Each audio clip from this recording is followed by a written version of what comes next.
町田、藤尾翔太の PK ボール、水かけ、二分継ぎ、国際試合では危険。子供に真似してほしくないと苦言もいるのは、町田に完全移籍した今年からやり始めたからという側面があると思います。以前に所属していたクラブで、ボールに水をかけて PK を蹴った姿を見たことがない。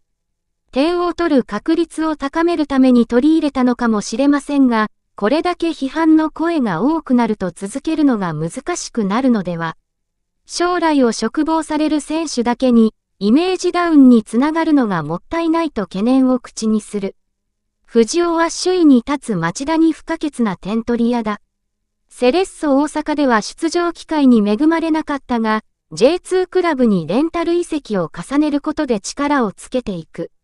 21年に水戸でリーグ戦22試合出場して8得点。22年は徳島で30試合出場、10得点をマークした。昨年は町田にレンタル移籍で33試合出場し、8得点を奪う活躍で J2 初優勝 J1 初昇格に大きく貢献した。身長184センチからジャンプ力を生かした高い打点のヘディングが大きな武器で、足元の技術も優れている。運動量も豊富で得点を取る引き出しが多いのが魅力だ。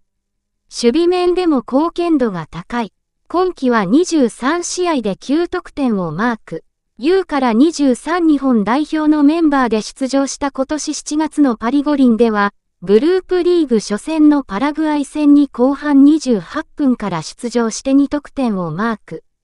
チームは準々決勝でスペインに0対3で敗れたが、海外のクラブチームに存在を強烈にアピールした。ボールを扱う技術、高さ、スプリントは世界でも十分に通用する。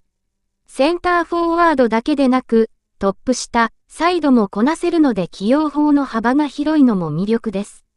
試合ごとにムラがあるので好不調の波をなくすこと、決定力を上げることが課題ですが、実践を重ねて成長しています。ヨーロッパのクラブに移籍する可能性が十分にあるでしょう。欧州で取材する通信員。これからの活躍次第では日本代表に定着するチャンスもあるだろう。それだけに、PK でのボールへの水かけでイメージが悪くなってしまうのはもったいなく感じる。小学生のクラブチームでサッカーを教える指導者は複雑な表情を浮かべる。ボールに水をかけて PK を蹴ることは得点を取る上での戦略の一つで、口を挟むべきことではないかもしれないですが、子供たちに真似をしてほしくないという思いはあります。パフォーマンスとして盛り上がるかもしれませんが、ボールに水をかけるのはもったいないですし、対戦するチームから見ても気持ちよい行為とは言えない。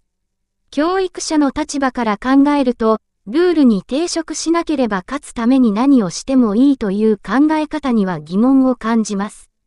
今後も藤尾が PK を獲得した際には注目されるだろう。他のクラブやサポーターからの視線が厳しくなっている中で、ボールへの水かけを続けるか。得点の確率が上がったとしても、今後のサッカー人生を考えるとプラスばかりではないことは覚悟した方が良いだろう。今川修吾